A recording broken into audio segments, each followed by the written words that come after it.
Hello friends, welcome to AP sir classes. आज की इस वीडियो में हम समझने वाले हैं जैव प्रक्रम के बारे में, लाइव प्रोसेस के बारे में। ये लाइव प्रोसेस का लेक्चर नंबर 2 है। इससे पहले मैंने लेक्चर नंबर 1 आपको बहुत ही बेहतर तरीके से समझा के बताया। लेक्चर नंबर 1 में हमने जैव प्रक्रम समझा था, जैव प्रक्रम किसे कहते हैं यह बताया था, तथा इनके कितने प्रकार होते हैं। इनके प्रकारों की बात करें तो पोषण, श्वसन, वहन और उत्सर्जन, साथ ही साथ मैंने वृद्धि भी बताया था आपको। लेकिन आपसे कहा था कि भाई वृद्धि आपके कोर्स में नहीं पढ़ना है, यहाँ पढ़ना आपको है पोषण, श्वसन, वहन और उत्सर्जन। तो फाइनली मैंने आपको पहला टर्मिनोलॉजी चालू करके बताया था पोषण। पोषण में दो प्रकार के पोषण होते हैं, एक होता है स्वपोषी पोषण, एक होता है विषमपोषी पोषण। तो स्वपोषी पोषण जो होता है वह किस में होता है ये मैं आपको बताऊं। इससे पहले मैंने आपको बताया भी था लेक्चर में, लेकिन यहाँ मैं थोड़ी सी बातें आपको बता सकूं। जो स्वपोषी पोषण होते हैं वो पौधे क्या करते हैं, अपना भोजन स्वयं बनाते हैं। तो स्वपोषी पोषण उसे कहते हैं जो अपना भोजन स्वयं बनाते हैं। अब भोजन बनाने के लिए पौधों में सबसे महत्वपूर्ण चीज़ क्या होता है, प्रकाश संश्लेषण का होना, क्योंकि पौधे इन्हीं विधि द्वारा, प्रकाश संश्लेषण द्वारा अपना भोजन बनाते हैं।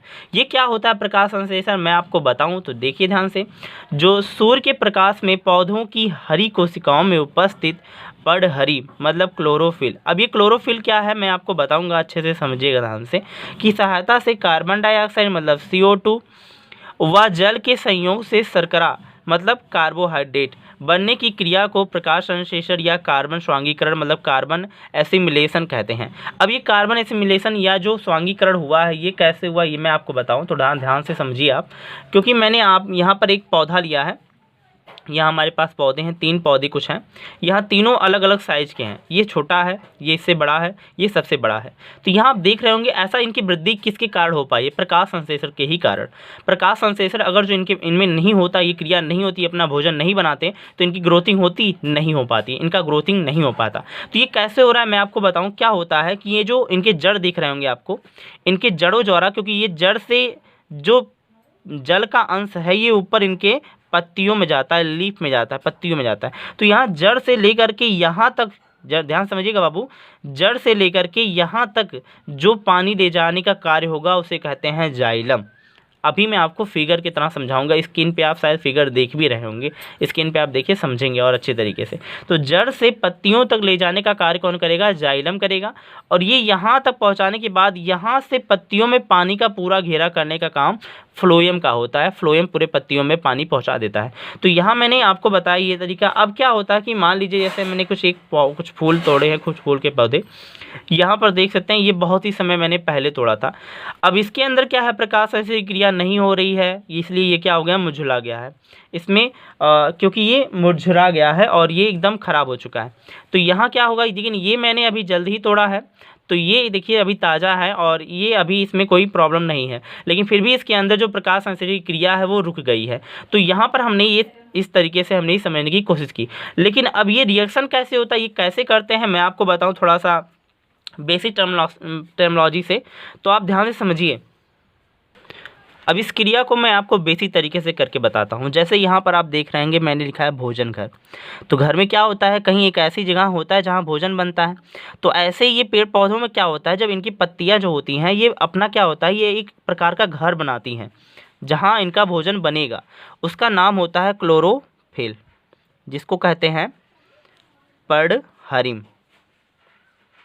तो क्या होता है, ये भोजन घर हो गया। अब क्या होता है कि भोजन घर में क्या होता है कि जब कुछ बहनें हैं जो भोजन बनाने की तैयारी कर रही हैं, अब क्या होता है जैसे छोटी बहन कोई है तो वो कही कि भाई मैं क्या करूँगी, मैं थोड़ा सा पानी ला करके इसमें दे देती हूँ, क्योंकि पानी भोजन के लिए ज़रूरी होता है। क्योंकि आप जब भी भोजन बनाते हैं तो कहीं ना कहीं पानी की आवश्यकता तो हमेशा ही पड़ती है ना उससे। तो क्या होता है यहाँ पर क्या हो, छोटी बहन ने क्या किया, यहाँ पर पानी ला करके इसे दिया। तो भोजन घर में पानी की व्यवस्था छोटी बहन ने कर दिया, छोटी बहन ने कर दिया। अब यहाँ पानी की व्यवस्था मतलब H2O यहाँ से आ गया। अब क्या है कि जो बड़ी बहन थी ये समझ लीजिए कुछ और सामग्री, मान लीजिए दाल बना रहे हैं तो दाल के लिए कि दाल लेकर आ गई, यहाँ पर दे दिया इन्होंने। तो अब ये दाल का काम मतलब यहाँ पर इनका क्या था, कार्बन डाइऑक्साइड पहुँचाना। अब दोनों चीज़ें ध्यान समझिएगा। अब क्या होता है कि ये जो भोजन घर है, भोजन घर में ऑब्वियसली जहाँ भोजन बन रहा होगा वो भोजन के लिए लाइटर की आवश्यकता होगी, दहन करने की आवश्यकता होगी। तो यहाँ पर जो दहन करने का प्रकाश होता है उसे कहते हैं सूर्य का प्रकाश। और यहाँ पर ये कहाँ होता है, भोजन बनता है भोजन घर में, यहाँ पत्तियों में, लीफ में। मान लीजिए कोई पत्ती अगर जो है, आराम से पत्ती यहाँ पर आपको दिख रही है, तो यहाँ पर क्या होता है कि ये जो पत्तियाँ हैं इसमें कहीं ऐसी भाग है जहाँ होंगे क्लोरोफिल, तो क्लोरोफिल जहाँ होगा वहाँ भोजन बनने का संभवतः प्रयास होगा। तो यहाँ पर क्या होगा, यहाँ पर ऐसा आप देख रहे होंगे कि वायुमंडल में उपस्थित कार्बन डाइऑक्साइड, वायुमंडल में उपस्थित कार्बन डाइऑक्साइड पत्तियों में छोटे छोटे छिद्र होते हैं, पत्तियों में, अब यहाँ पर हमें तो दिख नहीं रहा है लेकिन पत्तियों में छोटे छोटे छिद्र होते हैं जिसे हम रंध्र कहते हैं। अब रंध्र में क्या होता है, रंध्र से ही कार्बन डाइऑक्साइड की वैल्यू अपने अंदर लेकर जाते हैं, यहाँ से कार्बन डाइऑक्साइड की वैल्यू अपने अंदर लेकर जाएंगे ये। अब क्या होता है, यहाँ पर कार्बन डाइऑक्साइड यहाँ एंटर हुआ, अब यहाँ जो ये जड़ से होकर के यहाँ पर आ रहा होगा, कहीं ना कहीं देखिए पत्तियाँ लगी हुई हैं इसमें गुच्छे में, तो क्या देख रहे होंगे यहाँ से, अब यहाँ से जो जल है, जल का अंश यहाँ से होता हुआ इनके पत्तियों में पूरे जा रहा है। तो यहाँ से देखिए ये जड़ से ही पूरा का पूरा यहाँ पर पानी प्रवाहित हो रहा है इसके अंदर। तो ये क्या हो गया, इसके अंदर जल की वैल्यू गई, जल का फॉर्मूला होता है H2O, और यहाँ से कार्बन डाइऑक्साइड, वायुमंडल से कार्बन डाइऑक्साइड इसके ऊपर, क्योंकि अभी जिस हम माहौल में हम लोग हैं यहाँ पर कार्बन डाइऑक्साइड तो इर्द गिर्द होगा ही, तो कार्बन डाइऑक्साइड इसके अंदर गया और जल की वैल्यू जो इसके अंदर जा रही है, तो यहाँ पर कार्बन डाइऑक्साइड और जल की वैल्यू इसके अंदर पहुँचने के बाद जैसे मैंने कहा था भोजन घर, तो भोजन घर का काम क्या होता है, पर्णहरिम या इसे कहते हैं क्लोरोफिल। तो ये जो भोजन घर है, और सूर्य का प्रकाश हर खाना बनाने के लिए दहन की आवश्यकता तो होती ही है, क्योंकि खाना तभी बन पाएगा जब दहन संभव होगा।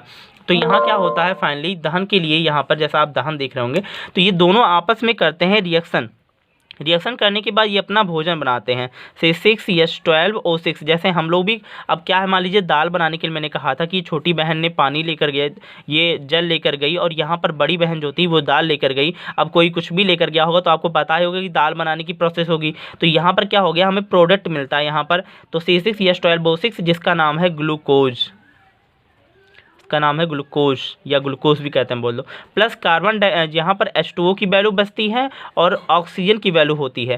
साथ ही साथ इसमें से कुछ उष्मा का प्रसरण भी निकलता है। फर्स्ट लेसन में मैंने आपको ये रिएक्शन बताया था कि ये रिएक्शन एक्सोथर्मिक है या एंडोथर्मिक है, इसके बारे में मैंने आपको बताया था, तो वहाँ से जाकर आप समझ सकते हैं कि कौन सा रिएक्शन ये है।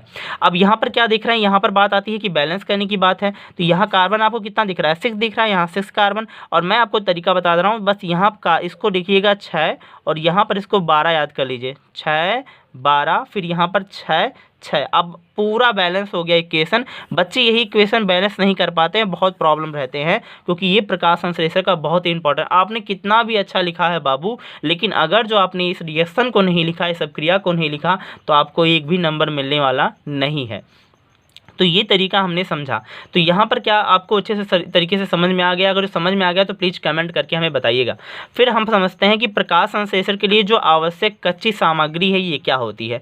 तो आप अभी देख क्या रहे हैं, इसमें से देखा है आपने सबसे ज़्यादा कच्ची सामग्री जो महत्वपूर्ण थी वो सूर्य का प्रकाश थी। तो यहाँ सूर्य का प्रकाश जो है वह महत्वपूर्ण सामग्री हुई। क्लोरोफिल जो कि भोजन घर है, मैंने आपको बताया था ये बहुत ही ज़रूरी था, मतलब पर्णहरिम या क्लोरोफिल दोनों जरूरी थे इक्वेशन में। यहाँ पर अब ये इसके बाद क्या होता है, कार्बन डाइऑक्साइड जो होता है वो स्थलीय पौधों इसे वायुमंडल से प्राप्त होता है। जैसे मैंने आपको बताया कि जब ये कार्बन डाइऑक्साइड की वैल्यू जो है ये वायुमंडल से प्राप्त होती है, पत्तियों में जाती है। पत्तियों क्या करती हैं, स्टोमेटा ऐसा होता है, पत्तियों के अंदर स्टोमेटा होता है। अभी मैं स्टोमेटा का स्ट्रक्चर आपको दिखाऊंगा, स्क्रीन पर आप देख सकते हैं। यहाँ पर आप स्टोमेटा, अब क्या होता है, स्टोमेटा के अंदर से ही कार्बन डाइऑक्साइड की वैल्यू जो अंदर इंटर करती है, फिर पत्तियों में जाती है, फिर यहाँ पर ऐसा रिएक्शन होता है। तो यहाँ पर उसके बाद जल जो होते हैं स्थलीय पौधे जड़ों द्वारा मिट्टी के अंदर जलवा का अवशोषण होता है। तो यहाँ पर हमने ये जो कच्चे सामग्री समझी। अब जैसा कि अभी आपने इक्वेशन समझा, यहाँ पर आपने कार्बन डाइऑक्साइड, जल और पर्णहरिम मतलब क्लोरोफिल, सूर्य का प्रकाश दिया, और यहाँ जाकर ग्लूकोज मतलब कार्बोहाइड्रेट और जल और ऑक्सीजन की वैल्यू प्राप्त हुई। अब साथ ही साथ क्या होता है कि जो प्रकाश संश्लेषण के दौरान, प्रकाश संश्लेषण जो क्रिया होती है उसके दौरान निम्न की घटनाएं कौन सी घटती हैं। तो यहाँ जो नंबर 1 घटना हुई है, क्लोरोफिल द्वारा प्रकाश ऊर्जा को अवशोषित करता है। यह क्लोरोफिल का काम क्या है, सूर्य का प्रकाश, यह क्लोरोफिल, दोनों इक्वेशन के ऐसे नीचे क्यों लिखे जाते हैं, यहाँ क्लोरोफिल और यहाँ सनलाइट क्यों लिखे जाते हैं, प्रकाश क्यों लिखा जाता है, क्योंकि प्रकाश क्या करता है कि क्लोरोफिल क्या करता है, उसे अवशोषित कर लेता है अपने अंदर, मतलब क्लोरोफिल क्या करता है, प्रकाश ऊर्जा को अवशोषित कर लेता है अपने अंदर। ये घटनाएं घटती हैं। दूसरी घटनाएं जो है वह प्रकाश ऊर्जा को रासायनिक ऊर्जा में रूपांतरित करता है। यहाँ आप देख रहे होंगे कि जो सूर्य का प्रकाश यहाँ मिला और यहाँ ये पूरी की पूरी एक केमिकल इक्वेशन हुआ, जहाँ जाकर के आपको ग्लूकोज, जल और ऑक्सीजन की वैल्यू मिल रही है। तो यहाँ आपने देखा कि जो प्रकाश है, सूर्य का प्रकाश है, वो रासायनिक ऊर्जा में रूपांतरित करता है। साथ ही साथ जो जल के अणु हैं वो हाइड्रोजन ऑक्सीजन में अपघटित करता है, तभी जाकर ये पूरा इक्वेशन हो पाया। अब यहाँ क्या देख रहे होंगे, जो कार्बन डाइऑक्साइड है, कार्बन डाइऑक्साइड का क्या होता है, कार्बोहाइड्रेट में अपचयन होता है। अब अपचयन उपचयन क्या है, इसी चैप्टर में, चैप्टर नंबर फर्स्ट आप देखेंगे तो वहाँ आपको अपचयन क्या होता है, उपचयन क्या होता है, ये पूरा का पूरा टर्मिनोलॉजी मैंने आपको बताया भी है। और भी जो नहीं पता है, पूरा प्रकाश संश्लेषण तो कवर ही कर लिया। लेकिन अब बात आती है कि प्रकाश संश्लेषण में जो महत्वपूर्ण चीज़ है वो रंध्र था, मतलब स्टोमेटा था, वो क्या होता है। इससे पहले मैं आपको एक बात बताऊं, जैसा कि आप स्क्रीन पे थोड़ा ध्यान दें, स्क्रीन पे आपको एक इमेज दिख रहा होगा, उस इमेज को ध्यान से समझे तो आपको क्या मिल रहा होगा, एक पत्ती का अनुप्रस्थ काट का सूक्ष्म अवलोकित चित्र मिल रहा होगा। उस चित्र को आप ध्यान से समझे तो चित्र में आप देख रहे होंगे कि कुछ जो कोशिकाएँ हैं, कुछ जो कोशिकाओं में हरे रंग के बिंदु दिखाई दे रहे होंगे। आप फिगर को ध्यान से देखें तो आप फिगर में आपको क्या होते हैं कि कुछ कोशिकाएं दिख रही होंगी जो हरे रंग के बिंदु दिखाई दे रहे होंगे। ये हरे रंग के जो बिंदु है उसे कहेंगे कोशिकांग। ध्यान समझिएगा बाबू, इसे कहते हैं कोशिकांग। वो हरे रंग का जो बिंदु है वो कोशिकांग है, जिन्हें क्लोरोप्लास्ट भी कहते हैं। यहाँ पर समझने वाली बात है, जिन्हें क्लोरोप्लास्ट कहते हैं। आपको इमेज में दिख रहा होगा कि क्लोरोप्लास्ट क्या है। अब क्या होता है, इनमें से क्लोरोफिल, इनमें क्लोरोफिल होते हैं। जो क्लोरोप्लास्ट आपको दिख रहा है उसी के अंदर, जो क्लोरोप्लास्ट से थप्पे दिख रहे होंगे उसी के अंदर ही क्या होगा, क्लोरोफिल होगा। इमेज में आप स्पष्ट समझ रहे होंगे। साथ ही साथ क्या होगा, इसलिए प्रकाश संश्लेषण के लिए जो क्लोरोफिल है वो आवश्यक है। तो यहाँ आपके लिए समझ में आ गया होगा कि प्रकाश संश्लेषण के लिए क्लोरोफिल बहुत ही जरूरी होता है। अब बात आती है, थोड़ा सा हम रंध्र समझते हैं कि रंध्र क्या होता है। रंध्र का मतलब होता है स्टोमेटा। अब स्टोमेटा क्या होता है, पहले मैं डिफिनीशन के थ्रू समझाऊं तो यहाँ क्या होता है, पत्तियों की सतह पर जो सूक्ष्म छिद्र होते हैं उन्हें रंध्र या स्टोमेटा कहते हैं। तो यहाँ आपने बातें समझी होंगी, जो पत्ती होते हैं उनमें छोटे छोटे छिद्र होते हैं। एक इमेज देख रहे होंगे आप स्क्रीन पे, उस इमेज को आप ध्यान से देखें तो ऐसा आपको इमेज दिख रहा होगा, जैसा यहाँ इमेज बना हुआ है उसी तरीके का इमेज आपको ऊपर दिख रहा होगा। तो वहाँ आप देखकर समझ सकते हैं कि जो पत्तियों की सतह पर जो छोटे छोटे जो छिद्र होते हैं उन्हें रंध्र कहते हैं।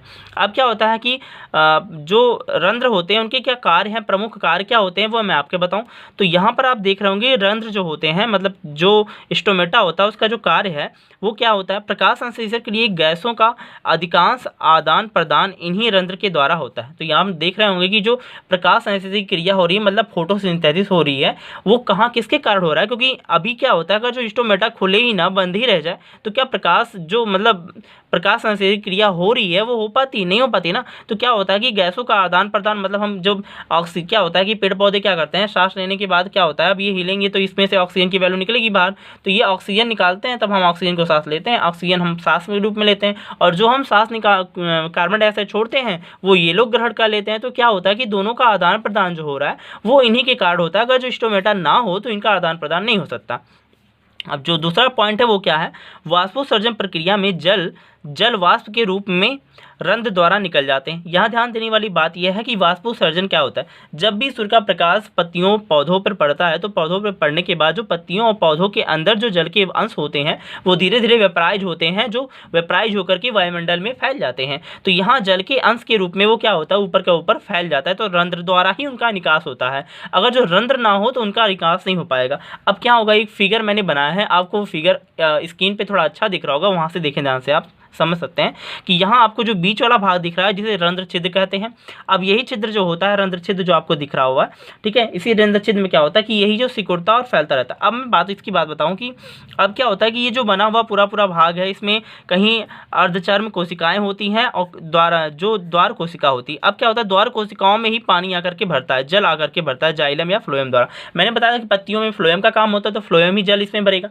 अब क्या होता है कि जब ये जल की वैल्यू ज़्यादा इसके अंदर हो जाती है, अब वैसे भी देख रहे होंगे कोई भी चीज़ अगर जो है उसके अंदर जल की वैल्यू ज़्यादा हो जाएगी तो क्या होगा कि वो फूल जाएगा। तो फूलने के दौरान क्या होता है, इनका जो छिद्र होता है वो क्या होता है, पतला हो जाता है। तो जब पतला हो जाता है तो ऑक्सीजन की वैल्यू पास नहीं होती है, ना कार्बन डाइऑक्साइड की वैल्यू पास हो पाती है उनके अंदर। तो ये प्रॉब्लम होती है कि जो ऑक्सीजन वो निकाल नहीं पाते हैं, कार्बन डाइऑक्साइड ग्रहण नहीं कर पाते हैं, तो इस दरमियान उनके अंदर प्रॉब्लम होती है, पौधे का डेथ होने की, मतलब पौधे निष्क्रिय होने की संभावना आती है। तो यहाँ पर क्या होता है कि कुछ पौधे ऐसे होते हैं, जैसे कैक्टस नाम की एक पौधा है, कैक्टस नाम का, जो मरुस्थलीय क्षेत्र में पाया जाता है। वहाँ पर क्या होता है, अब ये जो छिद्र आपको मैंने बताया, कैक्टस नाम का जो पौधा है वो मरुस्थलीय क्षेत्र में पाया जाता है। वहाँ पर जैसे आपको बताया है कि जो प्रकाश संश्लेषण क्रिया होगी वो दिन में ही होती है, सुबह के समय ही प्रकाश संश्लेषण क्रिया होती है। तो सुबह के समय जो प्रकाश संश्लेषण क्रिया हो रही है उसमें आपको पता है कि छिद्र जरूर ही खुलेगा, जिससे ऑक्सीजन का आदान प्रदान और कार्बन डाइऑक्साइड का आदान प्रदान होगा। लेकिन वो जो कैक्टस का पौधा है वो सुबह के समय समय बंद हो जाता है। रात के समय ही ऑक्सीजन जो भी चीज़ है, मतलब कार्बन डाइऑक्साइड या ऑक्सीजन जो भी उसके प्रवाह करना है, आदान प्रदान, वो रात के समय ही करता है। ऐसा क्यों है मैं आपको बताऊं तो आपको पता है कि जो स्तरीय पौधे होते हैं वो उनके अंदर जल की आपूर्ति होती है। जो मरुस्थलीय पौधे हैं उनके अंदर जल की आपूर्ति होती है। साथ ही साथ तब वो जल की मात्रा कहाँ से पाते हैं, तो जल की मात्रा जो होता है उन्हें मिलता जो है वो उनके जड़ जो होते हैं, जड़ों के अंदर नाइट्रोजन और वायुमंडल जो मिट्टी होती है उसके अंदर नाइट्रोजन, फास्फोरस और साथ ही साथ आयरन और मैग्नीशियम की कुछ ना कुछ पार्टीज रहती हैं उसके अंदर। तो क्या होता है कि वो क्या करती हैं, मिट्टी में ये सभी चीज़ें, नाइट्रोजन, फास्फोरस, आयरन और उसके बाद साथ ही साथ मैग्नीशियम, ये सभी मौजूद होती हैं। जो नाइट्रोजन एक क्योंकि आवश्यक तत्व है, क्योंकि किसी भी पौधे के लिए वृद्धि के लिए नाइट्रोजन एक आवश्यक तत्व है।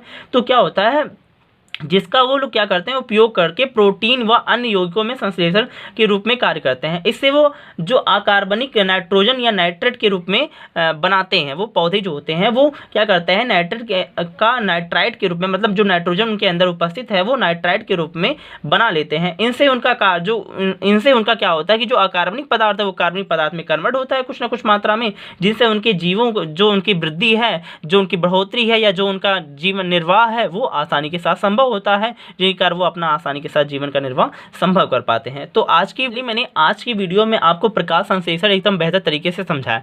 आप क्लास 10th में, इससे पहले क्लास 10th में प्रकाश संश्लेषण की क्रियाविधि भी बताई जाती है, जिसमें हमें दो तरीके की क्रियाविधि पढ़नी होती है। एक प्रकाश समीकरण होता है, एक अप्रकाश समीकरण होता है, जो कि अब नहीं है, जो क्लास 12th में चला गया है। अगर जो आपका रिकमेंड रहेगा और आपको अच्छा लगेगा, आप कहोगे, कमेंट करोगे, तो मैं वह भी वीडियो आपको बना करके दे दूंगा। लेकिन अगर जो नहीं कमेंट करेंगे तो मैं उस वीडियो को नहीं बनाऊंगा। जो टॉपिक था पोषण में स्वापोषी पोषण जो था वो हमारा स्वापोषी पोषण यहाँ इस टर्म को पढ़ने के बाद खत्म हो जाता है। तो नेक्स्ट वीडियोज में मैं आपको विषमपोषी पोषण के साथ साथ मनुष्यों में पोषण, क्योंकि मनुष्य ही एक विषमपोषी पोषण का अंग है, तो मैं वहां पर आपको विषमपोषी पोषण मनुष्यों के बारे में भी बताऊंगा।